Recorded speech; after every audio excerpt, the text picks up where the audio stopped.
Illustration number 24. Silver Limited has made an investment in optionally convertible preference share.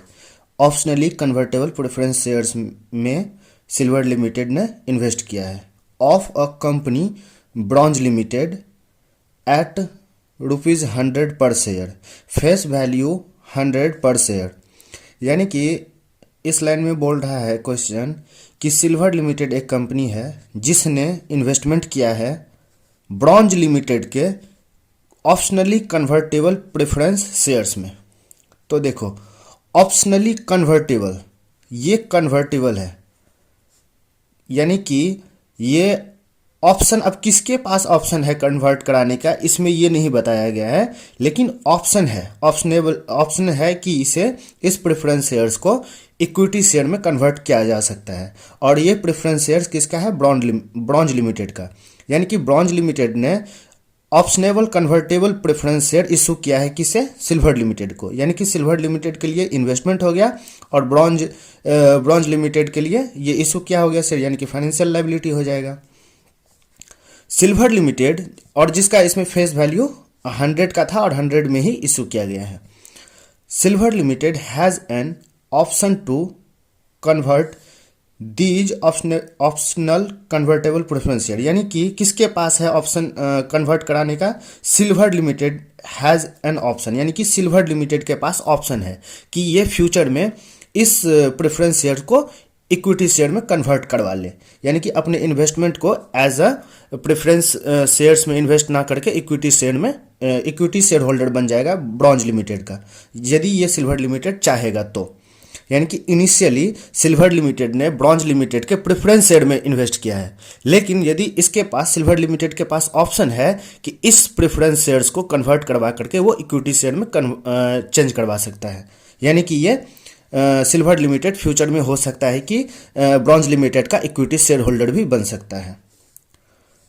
Into equity shares in the ratio of 1:1। यानी कि जब ये convert कराएगा, silver limited अपने investment को equity share में convert कराएगा, तो एक इक्विटी शेयर्स जो वो पहले होल्ड, एक प्रेफरेंस शेयर जो वो पहले होल्ड करता था, उसके बदले में एक इक्विटी शेयर मिल जाएगा। यानी कि एक प्रेफरेंस शेयर्स के बदले एक इक्विटी शेयर मिल जाएगा, इसे 1:1 के रेशियो में कन्वर्ट होगा।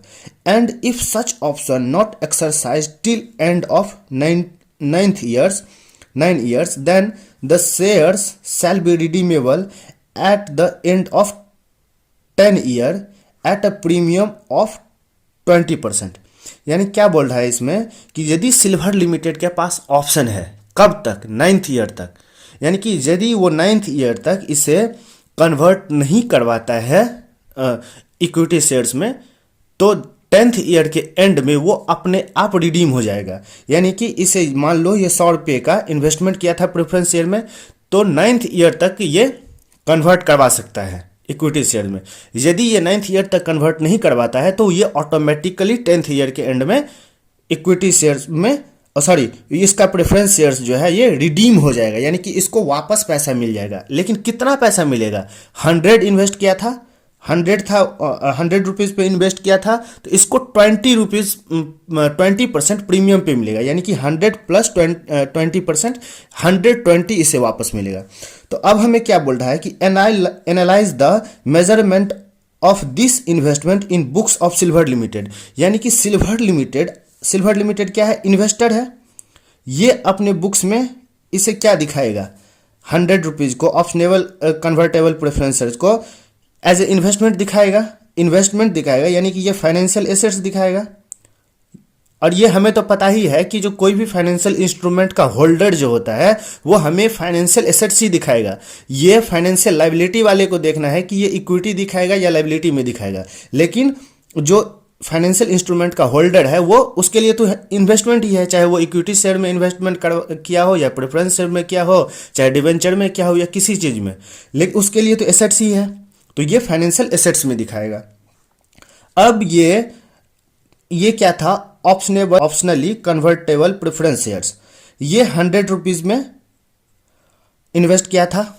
हाँ, अब हमें ये पता करना है, इसके लिए फाइनेंशियल एसेट, इसको हमें ये पता करना, ये मेजर कैसे करेगा, इसे कैसे मेजर करेगा, कौन से मेथड पे अप्लाई करे, कौन सा मेथड अप्लाई करेगा। तो हमने पढ़ा था कि हम दो कंडीशंस देखते हैं। एक तो एंटिटी स्पेसिफिक देखते हैं, एंटिटी स्पेसिफिक देखते हैं। एंटिटी स्पेसिफिक में हम क्या देखते हैं, बिजनेस मॉडल क्या है, उसका बिजनेस मॉडल क्या है। एंटिटी स्पेसिफिक में हम क्या देखते हैं, उसका बिजनेस मॉडल क्या है। बिजनेस मॉडल होता है to collect contractual cash flow, हाँ। एक होता है to collect contractual cash flow plus sale, हाँ। और एक होता है ट्रेडिंग पर्पस। यहाँ पे ठीक से नहीं हो रहा है, मैं थोड़ा इसे है ना समझाने के लिए मैं इसी पे ले लेता हूँ। देखो, हमारा एंटिटी स्पेसिफिक हम चेक करते हैं। एंटिटी स्पेसिफिक में हम क्या चेक करते हैं, बिजनेस मॉडल, यानी कि उस एंटिटी का ऑब्जेक्टिव क्या है। इसमें 3 टाइप का बिजनेस मॉडल होता है। To collect contractual cash flow, यानी कि राहुल द्रविड़ वाला, जिस पे एंटिटी का ऑब्जेक्टिव होता है उस इन्वेस्टमेंट को होल्ड करके रखने का, उस पे इंटरेस्ट कमाने का, यानी कि कॉन्ट्रैक्चुअल कैश फ्लो रिसीव करने के अलावा इसका कोई ऑब्जेक्टिव नहीं होता है। इसका इंटेंशन होता है कि हम इस पे सिर्फ हर साल कुछ ना कुछ इंटरेस्ट, यानी कि कॉन्ट्रैक्ट के अकॉर्डिंग हमें कैश इनफ्लो होता रहे, इसके अलावा कुछ ऑब्जेक्टिव नहीं होता, कुछ इससे एक्सपेक्टेशन नहीं रहता है ऐसे बिजनेस मॉडल में। लेकिन दूसरा क्या होता है, दूसरा में to collect contractual cash flow and plus sale, यानी कि कॉन्ट्रैक्चुअल कैश फ्लो तो रिसीव करना इसका ऑब्जेक्टिव रहता ही है, इसे ये सेल करके उस पर कैपिटल एप्रिसिएशन का बेनिफिट भी उठा सकता है। यानी कि जब इसे मौका मिलेगा, मार्केट में अच्छा प्राइस मिलेगा, तो इसे ये सेल भी करके अपना फायदा कमा सकता है, ठीक है। और तीसरा होता है ट्रेडिंग पर्पस।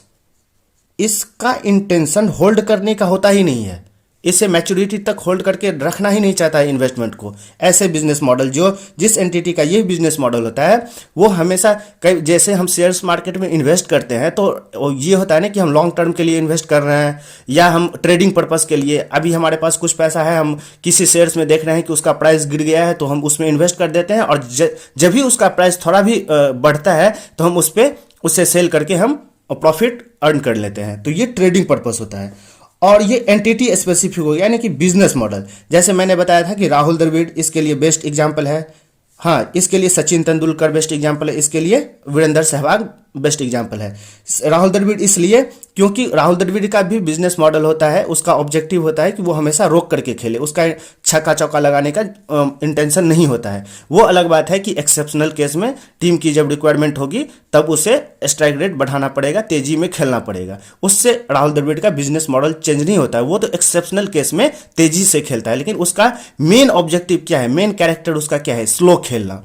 उसी तरह से ऐसे बिजनेस मॉडल को, ऐसे जिस एंटिटी का बिजनेस मॉडल होता है, उसका ऑब्जेक्टिव होता है इन्वेस्टमेंट को होल्ड करके रखना टिल मैच्योरिटी एंड उस पे इंटरेस्ट अर्न करना। लेकिन लिक्विडिटी क्रंच जब होता है, लिक्विडिटी यानी कि कैश की बहुत ज़्यादा नीड होती है, तो उस केस में ये एंटिटी जिसका बिजनेस मॉडल, ये कैरेक्टर एक्चुअली में ये है, लेकिन लिक्विडिटी क्राइसिस की वजह से इसे बेच भी सकता है, वो एक्सेप्शनल केस है। लेकिन उससे उस एंटिटी का बिजनेस मॉडल नहीं चेंज हो जाएगा, बिजनेस मॉडल स्टिल रहेगा to collect contractual cash flow. वो एक एक्सेप्शनल केस है, लिक्विडिटी केस वाला, जिसमें जो तब पर भी वो सेल करता है, तब पर भी हम मानेंगे इसका ऑब्जेक्टिव यही है, to contract contractual cash flow. और दूसरा ये होता है सचिन तेंदुलकर। जैसे सचिन तेंदुलकर को वो बॉल के मेरिट पे खेलता है, यदि वो उसे अच्छा बॉल मिलता है तो वो उसे रोकता है, और यदि खराब बॉल मिलता है उस पर बाउंड्री भी लगा देता है। उसी तरह से जिस एंटिटी का business model to collect contractual cash flow plus sale होता है, तो उससे जब तक लगता है कि हम इस पे इंटरेस्ट अच्छा अर्न कर रहे हैं तब तक अर्न कर रहा है। यदि इसे लगेगा कि हम इसे सेल करके बेटर अपॉर्चुनिटी कहीं और इन्वेस्ट कर सकते हैं, या सेल करके हम इस पे प्रॉफिट अर्न कर सकते हैं, ये तो सेल भी कर सकता है, निकल भी सकता है। तो ये सचिन तेंदुलकर वाला हो गया। ये हो गया वीरेंद्र सहवाग या ऋषभ पंत वाला। जैसे ऋषभ पंत का होता है हर बॉल पे वो हिट करता है, वो रोक करके ज़्यादा खेलना नहीं चाहता है, जैसे सूर्य कुमार यादव है, उस तरीके से ये हर बॉल पे हिट करता है, चाहे खराब हो या अच्छा हो। तो इसका पर्पस है हिट करना। दूसरा होता है हमें चेक एक एंटिटी एक इंस्ट्रूमेंट स्पेसिफिक यानी कि फाइनेंशियल इंस्ट्रूमेंट स्पेसिफिक, हम इसमें फाइनेंशियल इंस्ट्रूमेंट का कैरेक्टर देखते हैं कि फाइनेंशियल इंस्ट्रूमेंट का कैरेक्टर क्या है। इसमें क्या होता है, इसमें सारे इस दोनों कंडीशन में प्रिंसिपल प्लस इंटरेस्ट, इसके अलावा कुछ नहीं रिसीव होना चाहिए। इसमें भी प्रिंसिपल प्लस इंटरेस्ट यानी कि ये दोनों में कॉमन होगा, और इसके अलावा यदि कोई कंडीशन होगा तो ये ट्रेडिंग पर्पस में चला जाएगा। ठीक है, ये ट्रेडिंग पर्पस में चला जाएगा, यानी कि इसका बिजनेस मॉडल अलग होगा। तो अब क्या होता है, जो ये दोनों कंडीशन को सेटिस्फाई करता है, उस पे एमोर्टाइज कॉस्ट मेथड अप्लाई होता है, और ये जब दोनों कंडीशन जो सेटिस्फाई करता है उस पे fair value through other comprehensive income apply होता है। और इस पे यानी कि इस दोनों के अलावा यदि कोई केस बनता है, इस दोनों के अलावा अदर केस यदि बनता है तो उस पे फेयर वैल्यू थ्रू पीएल यानी कि प्रॉफिट एंड लॉस अकाउंट पे ये इस फाइनेंशियल एसेट्स का अकाउंटिंग होता है। ठीक है, अब देखो इसमें क्या होगा, इसमें ये तो राहुल द्रविड़ वाला कैरेक्टर होना ही चाहिए, प्लस में उस पे प्रिंसिपल एंड इंटरेस्ट के अलावा कुछ नहीं मिलना चाहिए, तभी हम एमोर्टाइज कॉस्ट मेथड अप्लाई करेंगे। उसी तरह से ये fair to contractual cash flow and sale यानी कि सचिन तेंदुलकर वाला वो होना चाहिए कैरेक्टर, और उस पे प्रिंसिपल और इंटरेस्ट के अलावा कुछ नहीं। ये दोनों कंडीशन जब सेटिस्फाइड करेगा तब OCI fair value through OCI apply होगा, और इसके अलावा यदि इस दोनों के अलावा कोई केस बनता है तो वो fair value through PL account होगा। अब देखो ये एमोर्टाइज कॉस्ट का मतलब क्या होता है, जब हम मान लो मेरा राहुल द्रविड़ का कैरेक्टर है, मैं एक इन्वेस्टर हूं, मैं सीधा साधा इन्वेस्टर हूं, और मैं इन्वेस्ट इसलिए पर्पज से करता हूं ताकि उस पे मुझे कॉन्ट्रैक्चुअल कैश फ्लो मिल जाए, यानी कि मुझे इंटरेस्ट के अलावा उससे कोई एक्सपेक्टेशन नहीं है। तो हमारा कहीं ना कहीं नेचर राहुल द्रविड़ वाला है, और मैं जो उस पर इन्वेस्ट कर रहा हूं जिस फाइनेंशियल इंस्ट्रूमेंट में, उस पे हमें प्रिंसिपल और इंटरेस्ट के अलावा कुछ नहीं मिल रहा है। तो मैं अपने फाइनेंशियल एसेट्स को किस मेथड पे मेजर करूंगा, एमोर्टाइज कॉस्ट मेथड में।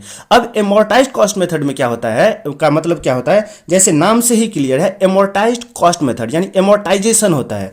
मान लो आज मैंने 10 लाख रुपीज कहीं पे इन्वेस्ट किया, और उस इन्वेस्ट करने में मेरा कुछ ट्रांजैक्शन कॉस्ट वगैरह इनकर्ड हो गया। ठीक है, अब 10 लाख रुपीज मैंने इन्वेस्ट किया, उस पर मेरा 1 लाख रुपीज का मान लो मेरा एक्सपेंस हो गया उसे इन्वेस्ट करने में, कुछ लीगल एक्सपेंस वगैरह जो भी है हो गया उसमें। तो मेरा फाइनेंशियल एसेट्स का वैल्यू 10 लाख प्लस 1 लाख यानी कि 11 लाख रुपीज हो जाएगा, यानी और वो जो 1 लाख रुपया मेरा ट्रांजैक्शन कॉस्ट इंकर्ड हुआ है वो over the period of loan या इन्वेस्टमेंट, जब तक मैं उससे इन्वेस्ट करके रखूंगा वो पूरे ईयर्स में, चूंकि मैं उस फाइनेंशियल एसेट को जब तक रखूंगा तब तक उस पर इंटरेस्ट कमाऊंगा, तो ये जो ट्रांजैक्शन कॉस्ट है उससे भी पूरे जब तक मैं लोन यानी कि फाइनेंशियल एसेट रखूंगा तब उसे फाइनेंशियल कॉस्ट को उसी रेशियो में हम पीएल में चार्ज करेंगे उस पीरियड में। हाँ, एक बार में ही हम उसे पीएल में या वैसे नहीं कर सकते हैं। ये कब होगा, जब हम इसे अपने फाइनेंशियल एसेट्स में ऐड कर देंगे उस ट्रांजैक्शन कॉस्ट को। तो हम क्या करते हैं, उस ट्रांजैक्शन कॉस्ट को उसमें ऐड करते, हम अपने फाइनेंशियल एसेट्स को कॉस्ट में ऐड कर देते हैं, जिससे क्या होता है कि over the period of maturity period तक वो पीएल में चार्ज होता है। और इसमें क्या होता है, इसमें हम उसे एमोर्टाइज नहीं करके उसको हम ओसीआई में ट्रांसफर कर देते हैं, यानी ट्रांजैक्शन कॉस्ट जो भी होता है उसको, ट्रांजैक्शन कॉस्ट को हम जितना मैच्योरिटी पीरियड होता है, जितना इन्वेस्टमेंट का मैच्योरिटी पीरियड होता है, यानी कि मैंने जो इन्वेस्टमेंट कर रखा है उसका लाइफ टाइम होता है, उससे हम डिवाइड करके और उतना अमाउंट हर साल हम ओसीआई में ट्रांसफर करते जाते हैं। हाँ, और उसी तरह से क्या होता है, ट्रेड इस वाले केस में हम ना ओसीआई में ना ट्रांसफर करके उस ट्रांजैक्शन कॉस्ट को पीएल में ट्रांसफर कर देते हैं, यानी कि डायरेक्ट हम उस साल का प्रॉफिट एंड लॉस अकाउंट में ट्रांसफर कर देते हैं, यानी कि एक्सपेंस चार्ज कर देते हैं। तो ये हमारा हो गया तीन मेथड इस तरीके से अप्लाई होता है। अब यहाँ पे क्या पूछ रहा है, analyse measurement of this investment in the books of silver limited. अब देखो सिल्वर लिमिटेड के पास क्या है, सिल्वर लिमिटेड का कैरेक्टर क्या है, सिल्वर लिमिटेड का कैरेक्टर क्या है, इसका कैरेक्टर है कि इसे होल्ड करके रखना। इसको सिल्वर लिमिटेड ने जो ये इन्वेस्टमेंट किया है प्रेफरेंस शेयर में, इसे 10 ईयर्स तक, यानी कि ये रिडीमेबल है, यहाँ पे हमें बता रहा है कि redeemable at the end of 10th year, यानी कि ये 10th ईयर में सिल्वर लिमिटेड को पैसा मिल जाएगा यदि ये कन्वर्ट नहीं कराएगा इक्विटी शेयर में। तो कहीं ना कहीं इसका इंटेंशन क्या है, इसे होल्ड करके रखना और इस पर कॉन्ट्रेक्चुअल कैश फ्लो रिसीव करना, ठीक है। तो ये हमारा कहीं ना कहीं ये कंडीशन सेटिस्फाइड होता है, राहुल द्रविड़ वाला नेचर। यानी कि एंटिटी के अकॉर्डिंग यदि हम देखें, एंटिटी स्पेसिफिक यदि हम देखें, तो सिल्वर लिमिटेड का बिजनेस मॉडल क्या है, सिल्वर लिमिटेड का बिजनेस मॉडल है to collect contractual cash flow. यानी कि सिल्वर लिमिटेड जो ब्रॉन्ज लिमिटेड में इन्वेस्टमेंट किया है, इस पर्पज से इन्वेस्ट किया है ताकि इस पे ये इंटरेस्ट अर्न कर सके। प्रेफरेंस शेयर में इन्वेस्ट किया था, यानी कि प्रेफरेंस शेयर्स पे कुछ उस पर प्रेफरेंस डिविडेंड मिल जाए। इसके अलावा इसको सेल करने का कोई ऑब्जेक्टिव नहीं था, कोई इंटेंशन नहीं था। अब क्या हो रहा है, अब हम देखें कि इंस्ट्रूमेंट स्पेसिफिक, यानी ये जो था ऑप्शनली कन्वर्टेबल प्रेफरेंस शेयर, इसके अकॉर्डिंग देखेंगे। हम क्या पढ़े थे कि हमें एमोर्टाइज्ड कॉस्ट मेथड या ओसीआई मेथड लगाने के लिए हमें क्या देखना चाहिए था, इंस्ट्रूमेंट में क्या चेक करना चाहिए था। इंस्ट्रूमेंट का कैरेक्टर क्या होना चाहिए, प्रिंसिपल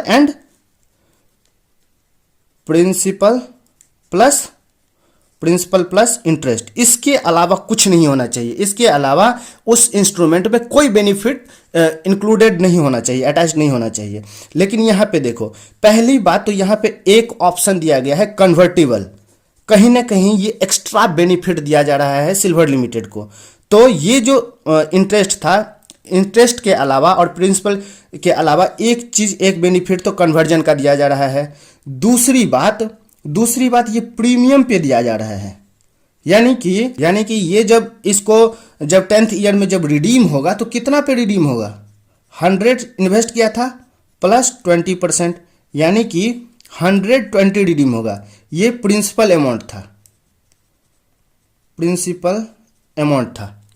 तो प्रिंसिपल के अलावा कहीं ना कहीं देखा जाए तो 20 रुपया एक्स्ट्रा मिल रहा है इसे सिल्वर को on the redemption 10th year पे प्रिंसिपल की ये। लेकिन हमारा इंस्ट्रूमेंट स्पेसिफिक जो टेस्ट था वो टेस्ट में क्या बोलता था, या तो प्रिंसिपल मिलना चाहिए और इंटरेस्ट मिलना चाहिए, इस दोनों के अलावा कुछ नहीं मिलना चाहिए। यहाँ पे क्या हो रहा है 10th ईयर में, एक तो पहली बात ये ऑप्शन दिया जा रहा है जो कि इस दोनों के अलावा अदर बेनिफिट दिया जा रहा है। दूसरी बात, प्रिंसिपल तो मिलेगा ही मिलेगा, 100 तो मिलेगा ही मिलेगा, उस पे 20% का, यानी 20% का प्रीमियम भी मिल रहा है। तो कहीं ना कहीं प्रिंसिपल के इंटरेस्ट के अलावा भी उसे कुछ मिल रहा है। प्रिंसिपल तो मिल ही रहा है, इंटरेस्ट तो ऑब्वियसली है कि प्रेफरेंस डिविडेंड उसे मिलेगा, और उसके ऊपर प्रीमियम भी मिल रहा है। ये जो प्रीमियम है इस टेस्ट को पास नहीं करता है इसकी वजह से, यानी ये टेस्ट हमारा फेल हो गया। तो इसी वजह से ये देखो, प्रिंसिपल और इंटरेस्ट वाला टेस्ट ये फेल हो गया, प्रिंसिपल और इंटरेस्ट वाला फेल हो गया, क्योंकि प्रिंसिपल के अलावा और इंटरेस्ट के अलावा इसे प्रीमियम भी मिल रहा है ऑन द रिडेम्पशन। और दूसरा चीज, एक एक्स्ट्रा बेनिफिट भी मिल रहा है सिल्वर लिमिटेड को, ये कि उसे कन्वर्जन का ऑप्शन भी मिल रहा है कहीं ना कहीं। और हमने पढ़ा था कि इंटरेस्ट में बेसिक लेंडिंग अरेंजमेंट इंक्लूड होता है। इंटरेस्ट में बेसिक लेंडिंग अरेंजमेंट यदि रहता है, जैसे कि time value of money, credit risk, तो हम उसे मानेंगे नॉर्मल बेसिक लेंडिंग अरेंजमेंट है, और उसे हम ये नहीं मानते थे कि ये इंटरेस्ट के अलावा, उसे हम इंटरेस्ट का पार्ट ही मानते थे, ये नहीं मानते थे कि ये इंटरेस्ट का पार्ट नहीं है। लेकिन यहाँ पे तो प्रीमियम मिल रहा है, यानी कि प्रीमियम तो इंटरेस्ट का पार्ट नहीं होगा, बेसिक लेंडिंग अरेंजमेंट में आता नहीं है। और दूसरा, ये कन्वर्जन का ऑप्शन भी एक्स्ट्रा बेनिफिट कहीं ना कहीं दिया जा रहा है सिल्वर लिमिटेड को। तो हमारा प्रिंसिपल और इंटरेस्ट वाला, यानी कि फाइनेंशियल इंस्ट्रूमेंट स्पेसिफिक जो टेस्ट था वो फेल हो गया।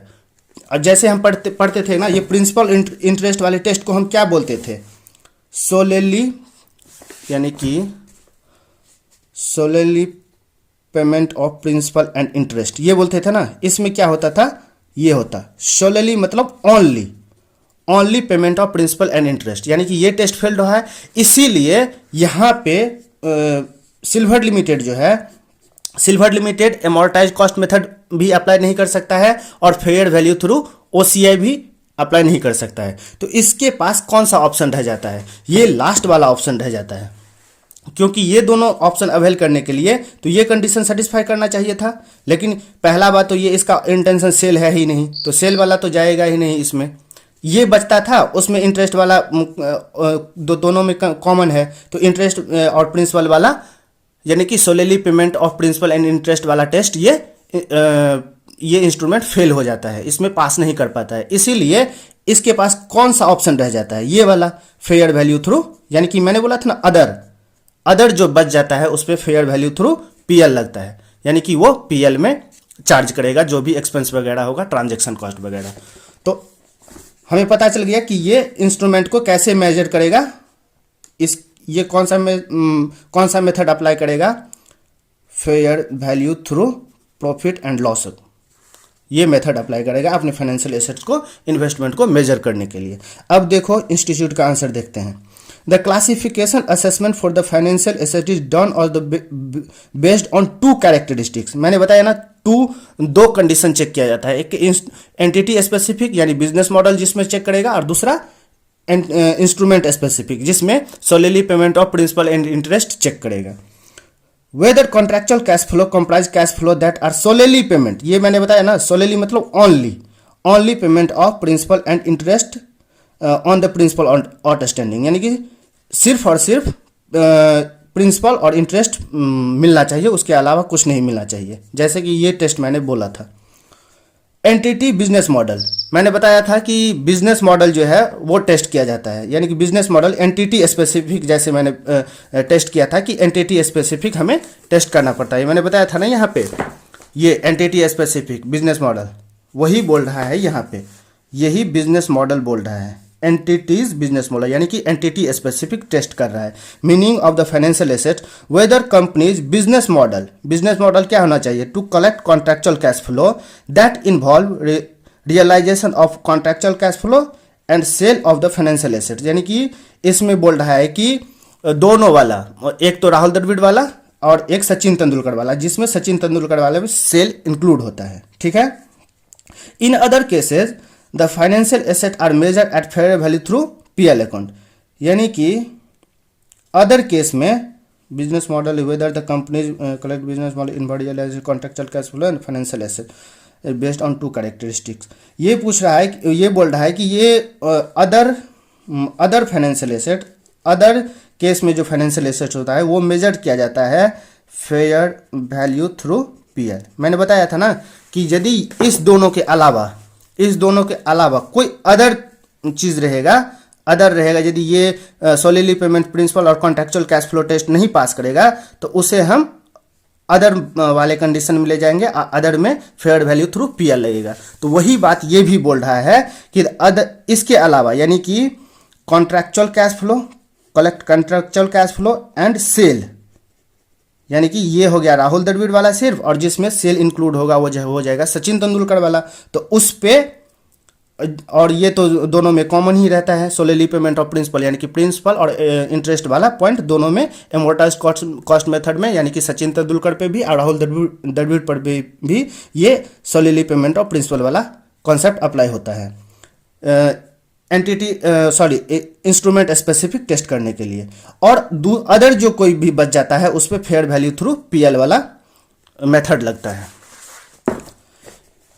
अब देखो, ये तो हो गया कॉन्सेप्ट इसने डिस्कस किया, और दूसरा जो यहाँ पे इस क्वेश्चन से रिलेट कर रहा है, यानी कि सिल्वर और ब्रॉन्ज लिमिटेड का जो केस है उससे रिलेट कर रहा है। In the above case holder can realise return either through conversion और रिडेम्पशन, यानी कि वो रिटर्न रियलाइज कर सकता है, यानी कि कन्वर्ट करा सकता है, यानी कि प्रेफरेंस शेयर को वो कन्वर्ट करा सकता है इक्विटी शेयर में, ये एक ऑप्शन है।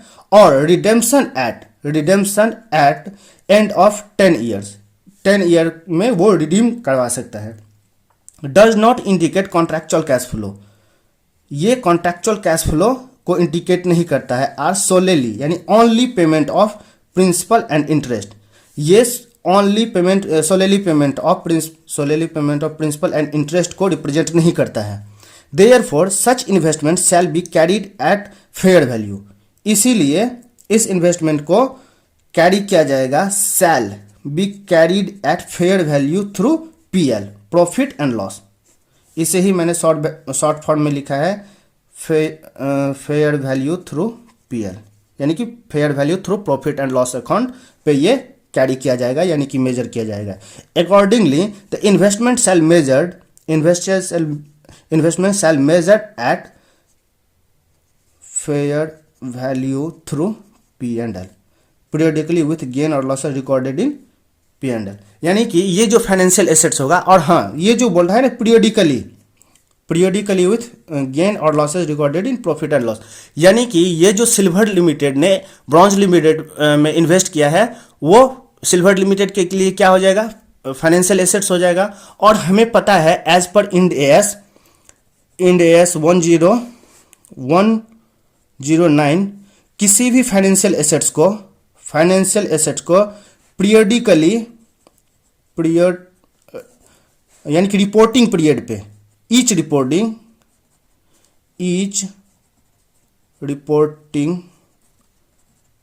पीरियड वैल्यूड की जगह डिवैल्यूड लिख दो, डिवैल्यूड एट फेयर वैल्यू, यानी कि ये जो फाइनेंशियल एसेट्स सिल्वर लिमिटेड ने होल्ड करके रखा है, उससे ईच रिपोर्टिंग पीरियड पे उसे डिवैल्यू करना पड़ेगा, किस पे, फेयर वैल्यू पे। हाँ, इंड एस 109 बोलता है कि जो भी आपके पास फाइनेंशियल एसेट्स है, उसे आप ईच रिपोर्टिंग पीरियड पे, चाहे आपका रिपोर्टिंग पीरियड जनरली जैसे 31 मार्च होता है, तो आप ईच रिपोर्टिंग पीरियड पे, यहाँ पे वर्ड यूज किया गया है इंड एस में रिपोर्टिंग पीरियड, यानी कि ईच रिपोर्टिंग पीरियड पे आपके फाइनेंशियल एसेट्स को रीमेजर करना पड़ेगा उस डेट के फाइनेंशियल फेयर वैल्यू पे। और जो भी फेयर वैल्यू और आपका कैरिंग अमाउंट था पहले जो आपने रिकॉर्ड किया था, उसमें जो भी डिफरेंस होगा उसे आप या तो ओसीआई में ट्रांसफर करोगे या पीएल में ट्रांसफर करोगे। और चूंकि यहाँ पे हम ये silver limited fair value through PL apply करता है, तो इसे उस गेन या लॉस को, फेयर वैल्यू गेन और लॉस को भी कैसे रिकॉग्नाइज करेगा, प्रॉफिट एंड लॉस अकाउंट में रिकॉग्नाइज करेगा। यही हमारा आंसर हो जाएगा। यानी कि हम इसे एक बार समराइज करते हैं, analyse the measurement of this investment in books of silver limited. एक बार इसे वाइंड अप कर लेते हैं। क्या हुआ, सिल्वर लिमिटेड ने ब्रॉन्ज लिमिटेड के प्रेफरेंस शेयर्स में इन्वेस्ट किया, और वो प्रेफरेंस शेयर्स जो था ऑप्शनली कन्वर्टेबल था, यानी कि सिल्वर लिमिटेड के पास ऑप्शन था कि उसे वो जब चाहे तब कन्वर्ट करा सकता है इक्विटी शेयर्स में। यानी कि कहीं ना कहीं उस इंस्ट्रूमेंट में, फाइनेंशियल इंस्ट्रूमेंट में, ये ऑप्शनल एडिशनल ऑप्शन अटैच्ड है जो सिल्वर लिमिटेड को दिया गया है। अब क्या बोलता है, सिल्वर लिमिटेड के पास ऑप्शन है कि वो 9th ईयर तक वो कन्वर्ट करा ले इक्विटी शेयर में। यदि वो कन्वर्ट नहीं कराएगा तो 10th ईयर में वो रिडीम होकर के 20% पे रिडीम होकर के उसे वापस मिल जाएगा, यानी कि सिल्वर लिमिटेड को वापस मिल जाएगा। तो अब हमें यह पता करना था कि सिल्वर लिमिटेड अपने बुक्स ऑफ अकाउंट में इस फाइनेंशियल एसेट्स को, यानी कि इस इन्वेस्टमेंट को कैसे मेजर करेगा, किस मेथड पे मेजर करेगा। तो मैंने बताया था कि फाइनेंशियल एसेट्स मेजर करने का 3 मेथड होता है। पहला होता है एमोर्टाइज कॉस्ट मेथड, दूसरा होता है फेयर वैल्यू थ्रू ओसीआई, तीसरा होता है P&L। तो पहले और दूसरे में एक चीज कॉमन है, जो कि है इंस्ट्रूमेंट स्पेसिफिक, यानी कि इंस्ट्रूमेंट का नेचर क्या होना चाहिए, solely payment of principal and interest, यानी कि उस पे प्रिंसिपल और इंटरेस्ट के अलावा कुछ नहीं मिलना चाहिए। प्रिंसिपल तो हो गया, जितना हमने इन्वेस्ट किया था उतना मिलना चाहिए, और प्लस इंटरेस्ट, यानी कि इंटरेस्ट में हम बेसिक लेंडिंग अरेंजमेंट को कंसीडर करते हैं, जैसे कि time value of money and credit risk, और कुछ यदि इशूइंग करेंसी से उसका इन्फ्लेशन से लिंक किया गया है तो उसे हम इंटरेस्ट का पार्ट ही मानते हैं। वो उसे बेसिक लेंडिंग अरेंजमेंट, यानी कि नॉर्मल मान करके उसे हम इंटरेस्ट का पार्ट मानते हैं। तो इंस्ट्रूमेंट स्पेसिफिक में हम पहला कंडीशन क्या चेक करते हैं कि उस पे सोलेली पेमेंट, यानी कि ओनली प्रिंसिपल एंड इंटरेस्ट मिलना चाहिए। ठीक है, वो ये एमोर्टाइज्ड कॉस्ट और ओसीआई वाले में एप्लीकेबल होता है। और दूसरा, हम एंटिटी स्पेसिफिक चेक करते हैं कि एंटिटी का बिजनेस मॉडल क्या था, यानी कि एंटिटी का ऑब्जेक्टिव क्या था उस फाइनेंशियल एसेट्स को होल्ड करने का। पहला होता है कि उस पे वो कॉन्ट्रैक्चुअल कैश फ्लो रिसीव करे, दूसरा होता है कि कॉन्ट्रैक्चुअल कैश रिसीव करे और या तो उसे सेल करके जब भी मौका मिले तो उस पर कुछ अर्निंग कमाया जा सके, तीसरा होता है ट्रेडिंग पर्पस के लिए, यानी कि उसे होल्ड करने का कोई ऑब्जेक्टिव ही नहीं होता, होल्ड करने का उसका इंटेंशन ही नहीं होता है। और तो अब जब ये राहुल द्रविड़ वाला कैरेक्टर सेटिस्फाई करता है बिजनेस मॉडल और सोलेली पेमेंट ऑफ प्रिंसिपल, ये दोनों कंडीशन सेटिस्फाई कर देता है, तो उस पर हम एमोर्टाइज कॉस्ट मेथड लगाते हैं। जब हमारा ये सचिन तेंदुलकर वाला कॉन्सेप्ट सेटिस्फाई होता है, यानी कि उसका business model contractual cash flow और sale plus solely payment of principal and interest वाला कंडीशन दोनों सेटिस्फाई कर देता है, तो हम उस पर fair value through OCI apply करते हैं। यदि ये इस दोनों सिचुएशन के अलावा कोई तीसरा सिचुएशन अराइज होता है तो उस पर हम fair value through P&L account करते हैं। अब इस क्वेश्चन में क्या हुआ था, सिल्वर लिमिटेड ने जो जिस प्रेफरेंस शेयर में इन्वेस्ट किया था वो प्रेफरेंस शेयर कन्वर्टेबल था, यानी कि एडिशनल उसमें ऑप्शन अटैच था उसमें। हाँ, दूसरा बात उस पे उसका जो प्रिंसिपल अमाउंट मिल रहा था उस पे इंटरेस्ट भी मिल रहा था, प्रिंसिपल के साथ साथ प्रीमियम भी मिल रहा था, इसलिए ये एमोर्टाइज कॉस्ट मेथड और OCI वाला कंडीशन नहीं सेटिस्फाई करता है, जिसकी वजह से ये अदर वाले सिचुएशन में आ जाता है और उस पर हम फेयर वैल्यू थ्रू PL लगाते हैं।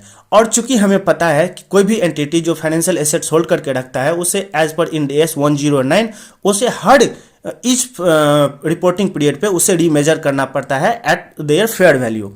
तो जब हम उसे फेयर वैल्यू पे मेजर करेंगे और जो भी हमारा उस रिपोर्टिंग पीरियड में जो भी डिफरेंस आएगा तो ये सिल्वर लिमिटेड को PL में दिखाना पड़ेगा। क्यों? क्योंकि सिल्वर लिमिटेड जो इन्वेस्टमेंट किया है उस पर fair value through PL accounting method apply होता है। बस ये हमारा फाइनेंस आंसर था।